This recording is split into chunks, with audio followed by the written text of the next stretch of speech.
वहीं ठंड के मौसम में भी आग की घटनाएं थमने का नाम नहीं ले रही है। दरअसल अयोध्या से लेकर सूरत तक आग ने कहर बरपाया है। अयोध्या में एक चलती बाइक में धू धू कर आग लग गई, तो वहीं सूरत में प्रिंटिंग फैक्ट्री में भीषण आग लग गई। दमकल कर्मियों ने अपनी जान जोखिम में डालकर 12 सिलेंडर बाहर निकाले, वरना हादसा और बड़ा हो सकता था। सूरत के ही उधना इलाके की बात कर ले तो एक प्लास्टिक फैक्ट्री में भीषण आग लगी, जो कि बहुत भयंकर साबित हुई, जिसमें 4 लोगों की मौत भी हो चुकी है। घटना के बाद फैक्ट्री मालिक को गिरफ्तार कर लिया गया है। वहीं तेलंगाना के रंगारेड्डी में भी अचानक कार में आग लग गई। गनीमत ये रही कोई हताहत नहीं हुआ है। एक तरफ अयोध्या, सूरत, रंगारेड्डी में भीषण आग लगी है। सूरत में तो हादसा इतना बड़ा हो गया, फैक्ट्री में जब आग लगी 4 लोगों की मौत की खबर सामने आई।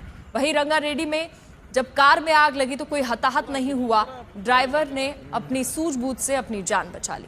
ये अलग अलग तस्वीरें ठंड के मौसम में भी ऐसे आग के मामले सामने आते जा रहे हैं।